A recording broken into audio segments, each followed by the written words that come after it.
Dolly Parton isn't just the queen of country music, she's the very heartbeat of American soul. Imagine a voice so powerful, it could wrap pain in silk and return it to you as hope. That voice once moved millions, but now it teeters on the edge of silence. Her sister, Frida Parton, shared a plea. "I was up all night praying for my sister Dolly. She hasn't been feeling her best lately. When worry comes from family, it's impossible to ignore." For more than 6 decades, Dolly gave us timeless songs. Jolene, Coat of Many Colors, I Will Always Love You. Melodies that healed as they sang. From the rugged hills of Tennessee to the grandest stages of music, Dolly's journey is nothing short of legendary. Now, at 79, with the neon lights of Las Vegas growing dim, the world holds its breath.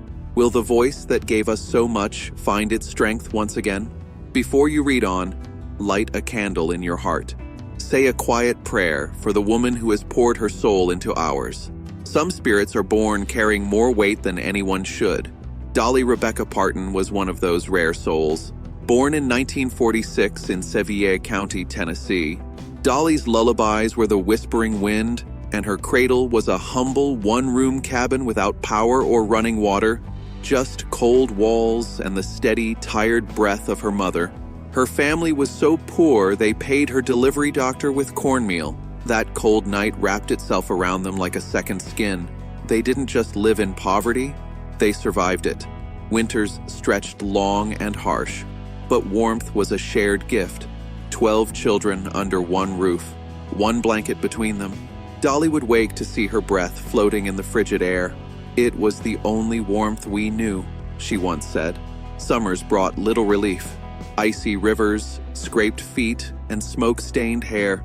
But from pain she learned endurance. From silence she found her rhythm.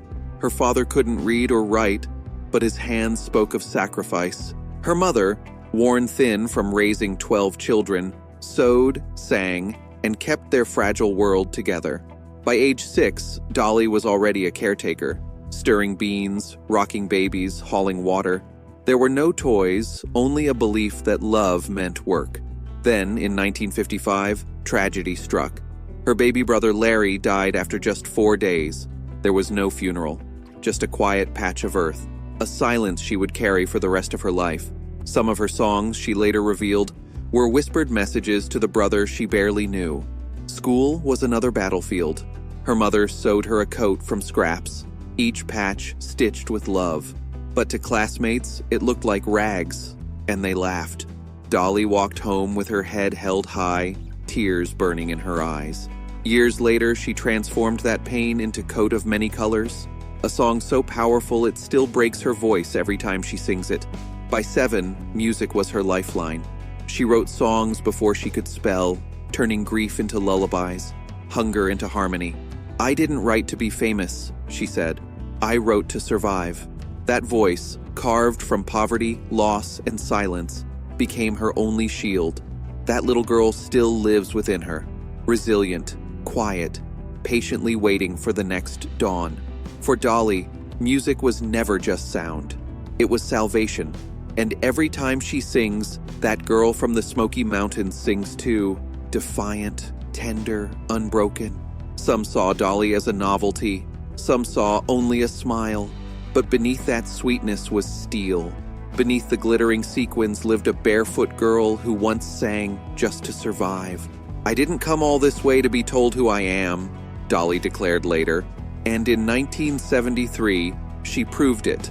With a farewell wrapped in grace, "I Will Always Love You." It wasn't just a hit. It was liberation. A song that forgave the very pain it rose from. When she sang it, the world seemed to pause, because somehow, within her voice, we all heard our own heartbreak begin to heal. Dolly's rise wasn't a graceful dance. It was a fierce fight for survival beneath blinding stage lights. By 1970, she had carved her place on the Porter Wagoner show, but behind the smile, tension brewed. "I felt like I was standing in someone else's shadow," she admitted. Her songs were too honest for a world that demanded women be soft and silent.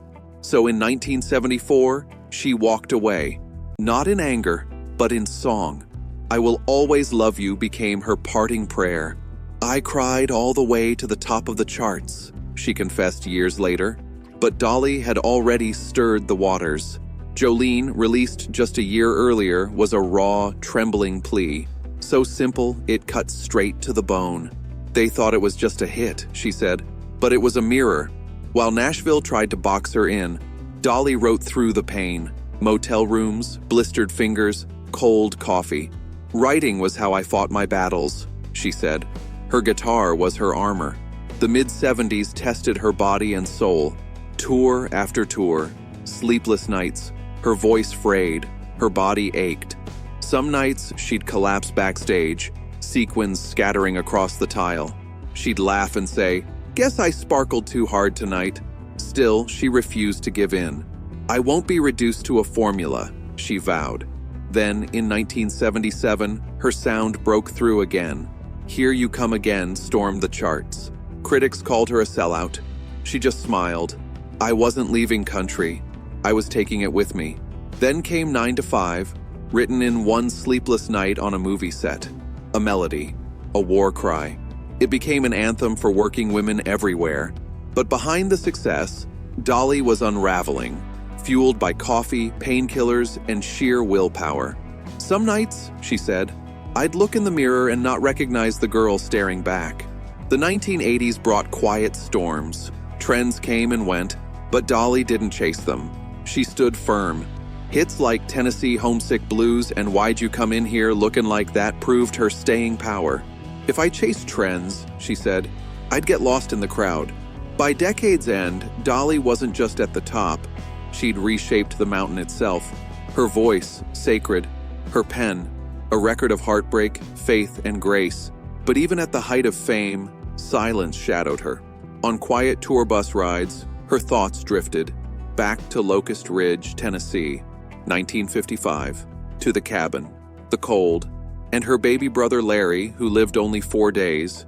Dolly's life was carved by early loss. The silence left after her mother Avie Lee's death marked her forever. Her mother's love and lessons became the heart of Dolly's music, especially in Coat of Many Colors, a song brimming with her mother's spirit. Her grief was quiet but deep, and she carried her mother's memory like a sacred melody. Her brother Floyd, her creative soulmate, helped shape her music. When he passed in December, Dolly mourned privately, holding a final family farewell filled with their shared songs. These losses taught her compassion, strength, and how to live through pain while still singing. Carl Dean, Dolly's husband for decades, was her true home, loving her simply as his Dolly, beyond the spotlight. His quiet passing devastated her. She retreated, finding healing in private moments and a fragile song she wrote for him. His presence lingers daily, and their love endures in her family and millions touched by her imagination library. Though her health has declined and shows postponed, Dolly calls this her season of stillness, a time to rest, not to give up. She still writes and sings in her studio, her spirit alive with faith and endurance. Her voice, a beacon for nearly 80 years, comforts millions and reminds us all, true legends live on, in hearts. As she faces new challenges, Dolly's grace and faith remain unshaken. Let's honor her not with pity, but with strength and love, drawn from the woman who turns pain into purpose and silence into song. If you love Hollywood gossip, celebrity news, and all things star-studded, make sure to hit that subscribe button and turn on the notifications so you never miss an update. Also, drop a comment below